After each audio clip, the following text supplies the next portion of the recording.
Welcome to this week's edition of the Owl and the Pussycat. Great to have your company. Blimmin' cold, isn't it? One of the questions we've had in, we're going to talk about that. How do you get your house hot? We're going to talk about that. But let's get the studio hot and meet the guests. So she's back again. Yes, the gardener, Rachel Vaughan, the happy gardener. Last time she was with us, she was hitting a bit of a milestone birthday and she'd got a bit of a bucket list. So Rachel Vaughan, how did it all go?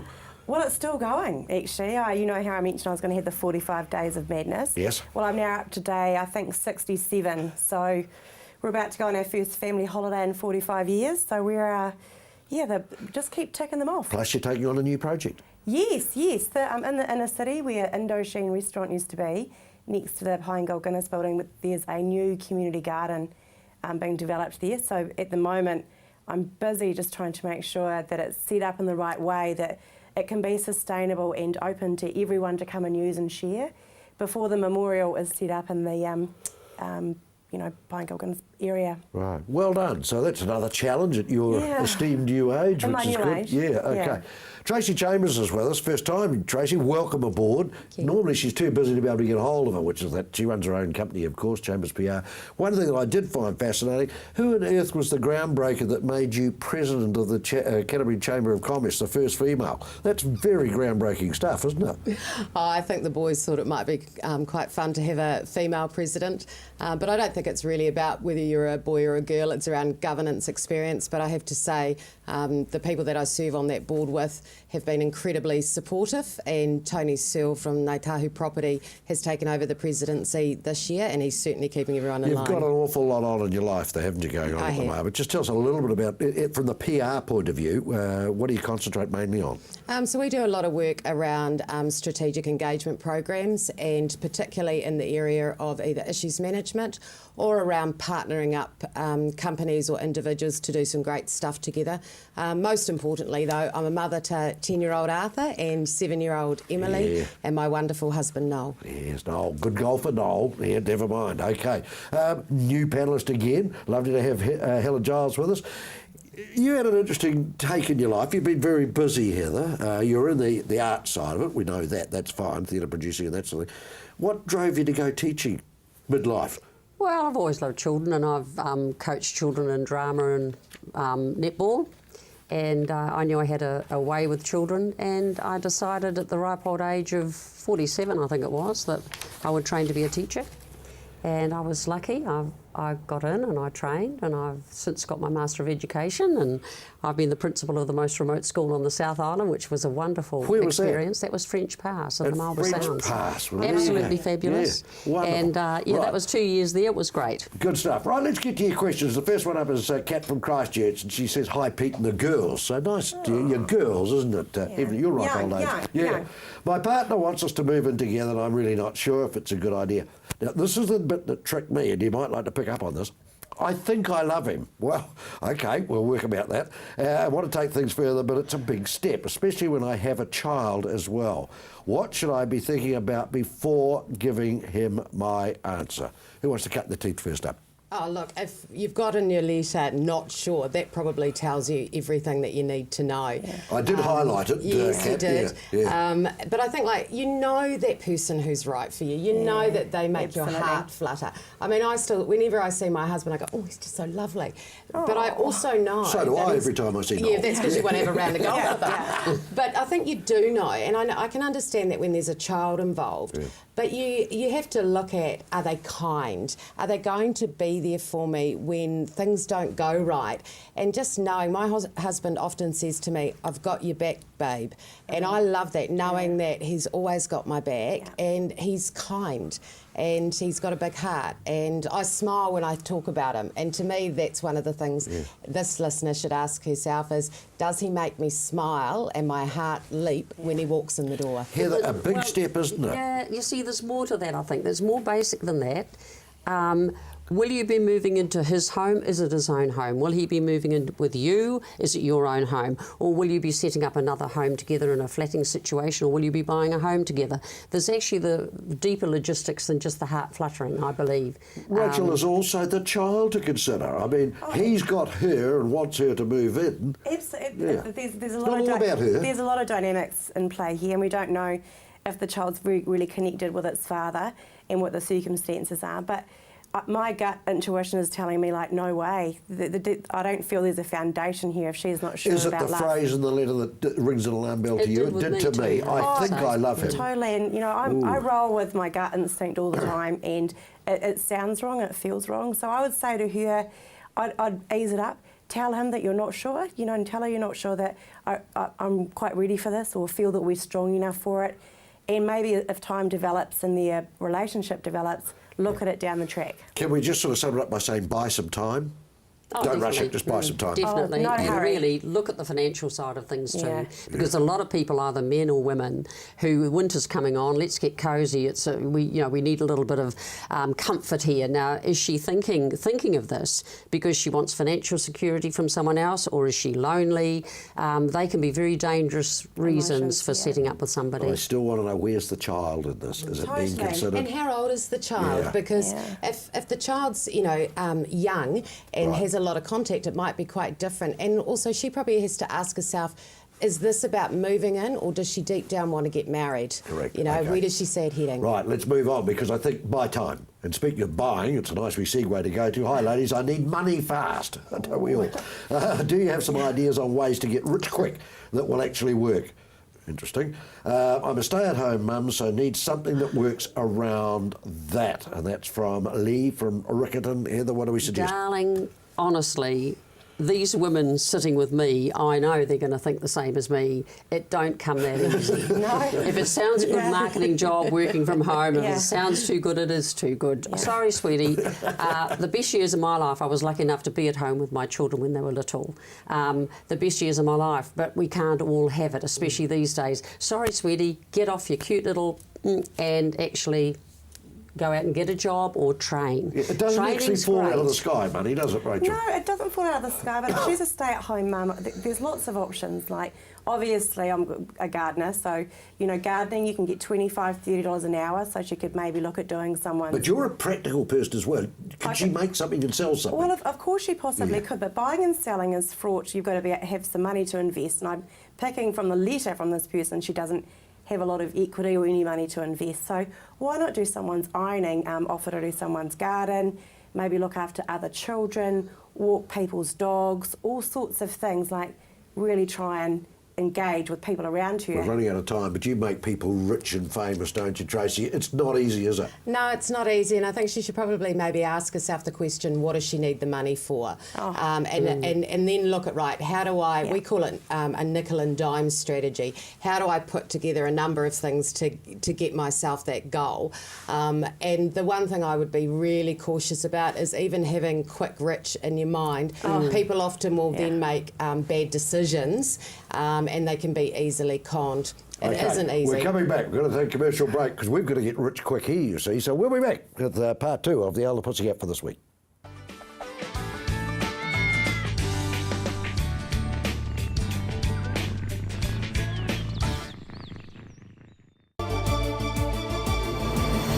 When you need to know what's happening in your region of Canterbury, join me, Chris Lynch, for CTV News First at 5, weeknights from 5, right here on your local channel, CTV.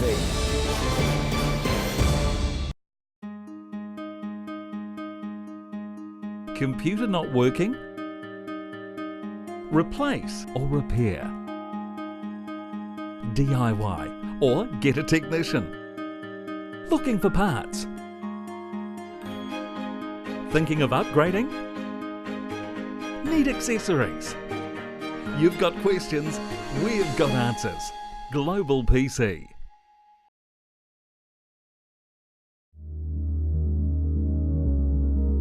The preparation, the devotion, the fearlessness, the intensity. Runway model management. First impressions are everything.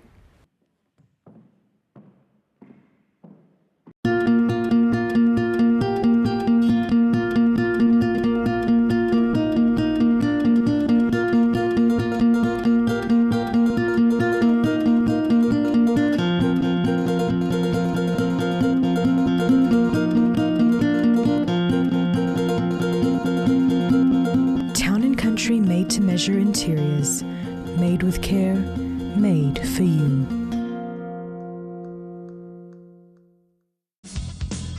Join Graham Sinclair and the team at Gone Fishing as they bring you great stories, fishing tips and beautiful scenery. Gone Fishing, Friday night at 8:30, right here on CTV.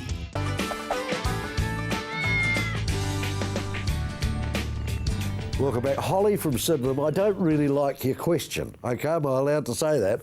But we have chatted about it off air, and I think that the Pussycats are quite keen to have a crack at this. Okay, I'm wondering how many drinks you think would be appropriate for a night out or in.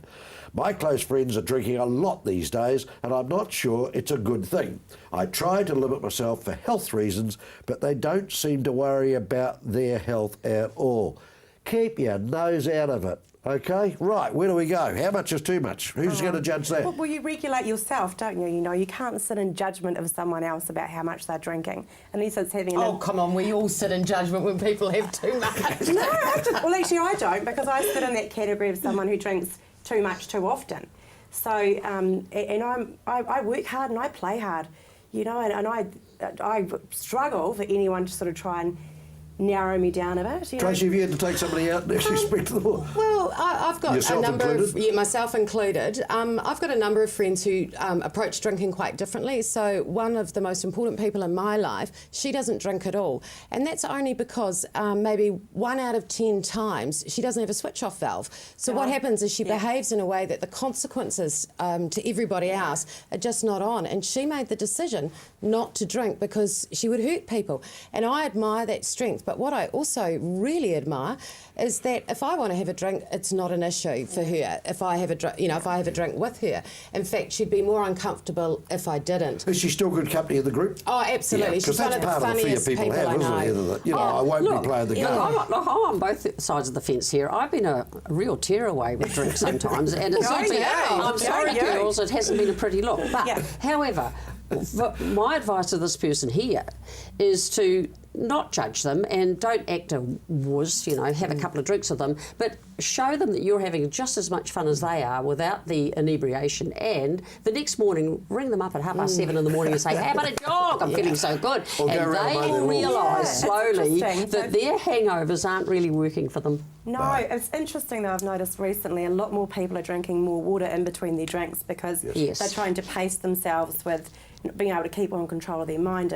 And I think, recreational drugs have a big part to play here now because some people aren't drinking as much because they might be, delving into other chemical things. So Have we been in that situation? Oh, no, I haven't. It's fairly rife and around the social scene. I think that it's probably worth this lady asking herself a question about her friends, about why they're drinking more. So we know after the earthquakes, for example, people did drink a lot more. The change in the legal limit for driving has changed. And I tend to think it's sometimes useful to take a step back and go, is the amount of alcohol just increasing out of habit, or is there other stuff going on that as a friend, maybe we need to provide some support and find Tracy, out what's I don't think that we can keep underneath. falling back on the earthquake. That's a good old harped-on excuse about that sort of thing. But I do think that amongst my circle of friends who have been great boozers, the restriction on the drink driving thing has really killed a lot of just parties. a downside to that, I know people tell me about the off-sale licences, how much is sold, how much in the closet drinking is going on now because you can't drive. Are they drinking more in the closet? I don't know. I closet drink all the time because I live on my own. If I didn't drink on my own, I'd never have a bloody drink. So, hey, come on, we have to get real here. We'll get your phone number, Heather, and we'll end up with a real rumpus round there. Okay, let's go to something that's positive about the city. The bus exchange was open. Out we went. Asked the people of Canterbury what they thought about the new bus exchange.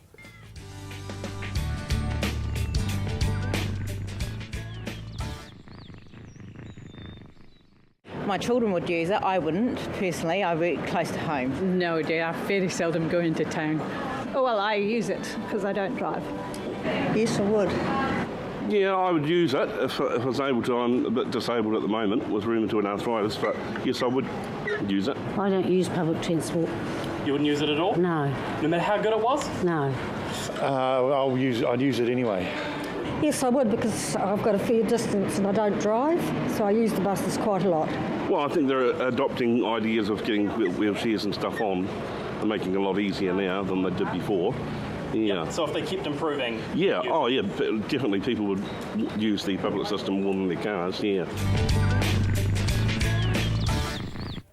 I applaud it being open, but it's a huge mindset thing, isn't it? We are personally a car person and a one person in the car. We don't even sort of get together on that. But, okay, hands up those that use a bus. One. Okay. I love public transport. Right. Love it. Okay. So will the Absolutely buses love it. change to be a help to you? Well, no, because in the Selwyn district, they're absolutely bloody useless. And there's never been a bus in Taite, and there should be. Biggest growing area. How do you use a bus then? So I have to drive to Lincoln and then get the bus into Christchurch. Right. So I use, and it's really good for me if I'm having a girls' night out or something like that. And my friends call it the loser cruiser because they think they're a little bit too cool to be seen in the bus. Right. Well, for $3.70, I can get into town, get as plastered as I like around the city, and then get home again for another $3.70, Right. and just hope I don't go to sleep, when they do the big loop. Right. But I think it's good. But it's practical. It's practical. I'm sure, Tracy, with all your work in different areas that you do, you have to have a car. It wouldn't be practical. Absolutely. Like me, a relief teacher at schools. There's no way that I'd be able to get a bus directly to a school that I'm going to. But what about leisure life?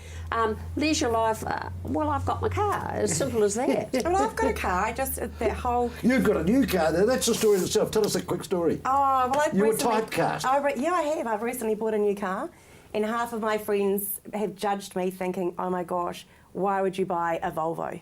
And I'm like, it's got the highest safety rating out of any vehicle around. Let's go the other side here, though. You have a sales licence. Well, I'm a registered car salesperson for one of my past Where the many hell was lives. that fitted? And, just did it. Never bought a new car in your life, you Never would. Never would. If I had the money in the world, I wouldn't. Why? Yeah. Well, because they depreciate so much. You drive them out the showroom, boom, thousands Tracy lost. buys all yours. They're business cars, aren't they? No. He'd had a moment after the earthquakes, and because our family was quite badly affected, and he decided to buy. He'd always wanted a particular type of BMW, and then he bought it. And then I knew he was kind of moving on from the earthquakes when he went, well, that was a stupid amount of money. And then he bought a ute, a Toyota ute, and my husband, he loves it. He's such a city slicker, but he thinks he's such a bloke. You can almost imagine arm out the window, down to the batch, taking on my brother-in-laws, but he's so scared of cows. Yeah. So he's no use at all. We've come a long way from the bus exchange, haven't we? Yeah. But we still have a passion for cars, and I'm sorry, we've got to break that down somehow and use public transport. Why? I can't wait till I get my gold card and I can get on. Have you not got it yet? Have you not got it? Get stuffed. Back in a minute with the third part.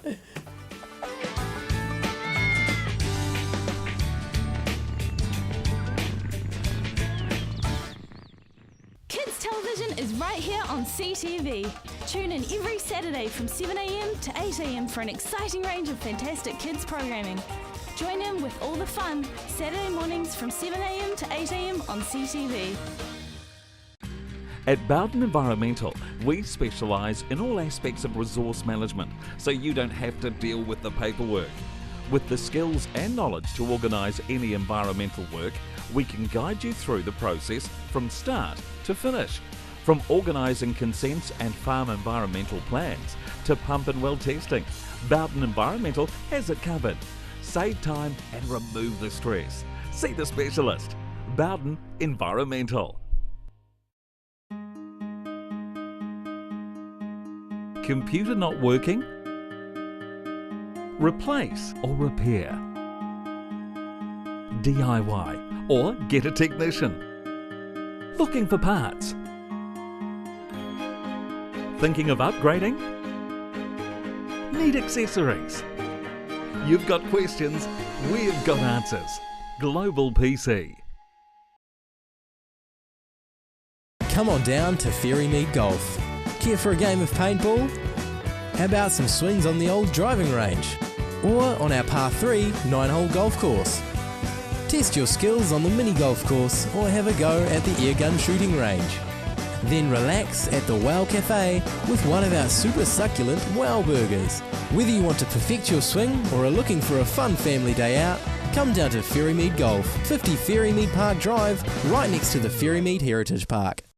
Arts 21 showcases the vast creative talent and minds that are making a name for themselves in Europe and beyond.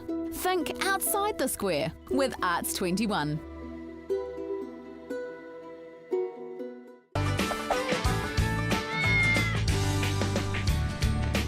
Welcome back. Rachel and I have kissed and made up, I've got to tell you, in the ad break, all right? But I just had to disagree with her. But this is one that's tricked me. I'm ignorant, I admit that my pussycats have helped me. I've got a bit of an issue that I'm hoping you can help me with. Well, that's what we're here for, Isaac of Christchurch. I recently found out that my best friend's partner, stay with us, you'll get it, has a morally compromised job. Now, I said I don't know what that is. You've got a name for it, Rachel. Polecat.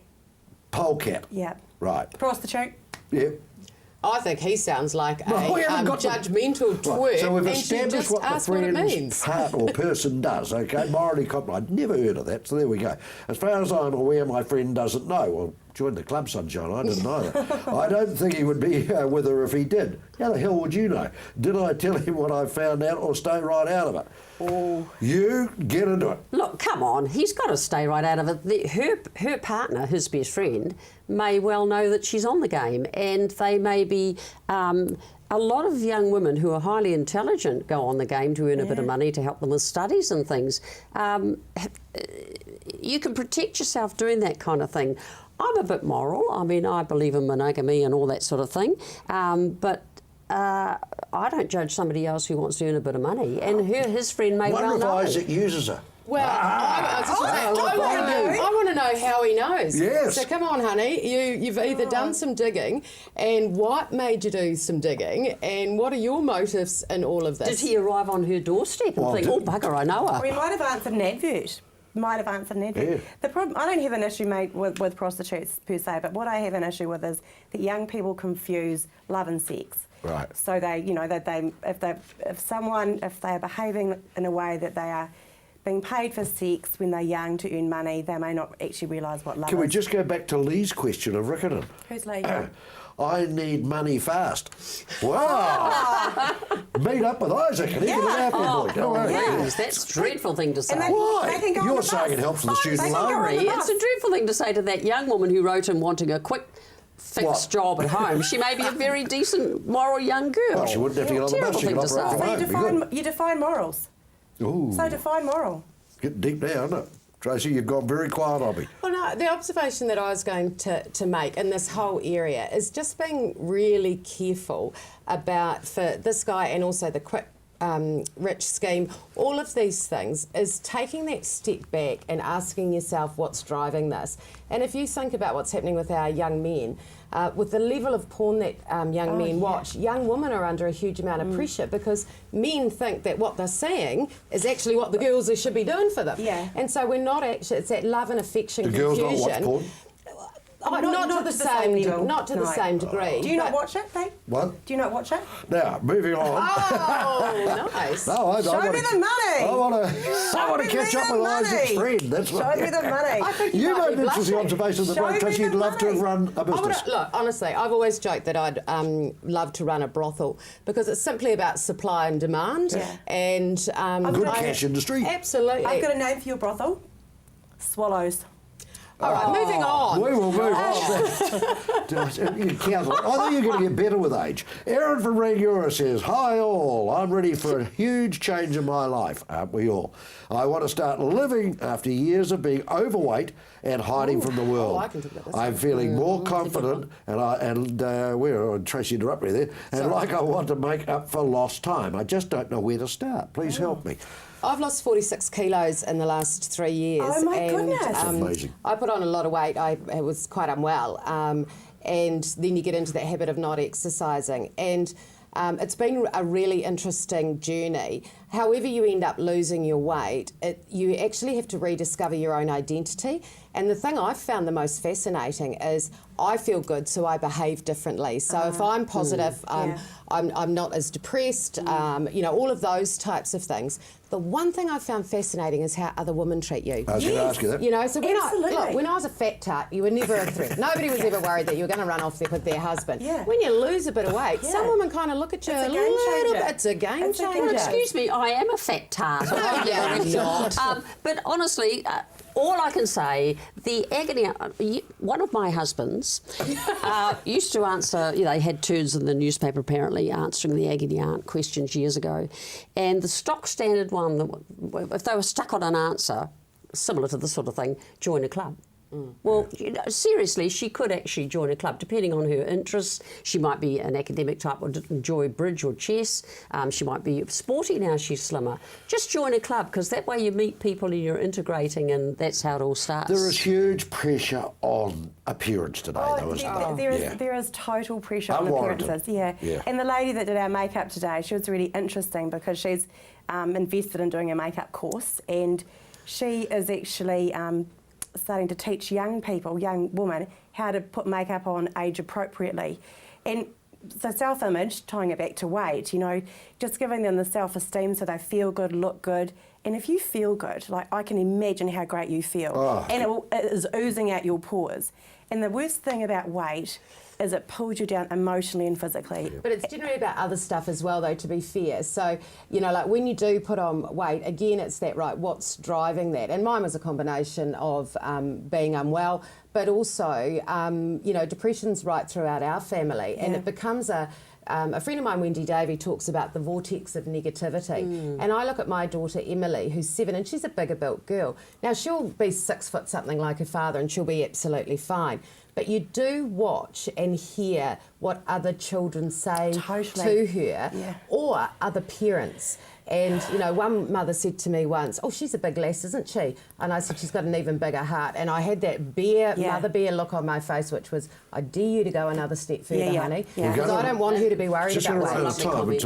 It's an issue that I actually have an attachment to and wonder, did anyone come to you and say, "Hey, you're too big"?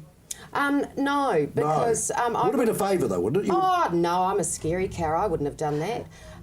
But no, because for me, it should be about your personality. So I lost weight for me, not for anyone else or what anyone else thought of.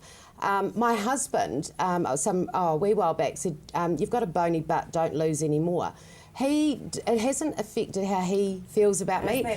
He still thinks I'm the bee's knees. It can affect your breasts as well, though, can't it? Oh, you know, that was a bit of an issue. Yeah, they disappear, don't they? Your breasts, Oh, I thought you said libido. No. No, the other way. Oh, God, that's it. No, out here, no, gone. Okay, catch you next week with another Owl the Pussycat. They're going to talk for hours. I can see it. See you next week. Absolutely fabulous.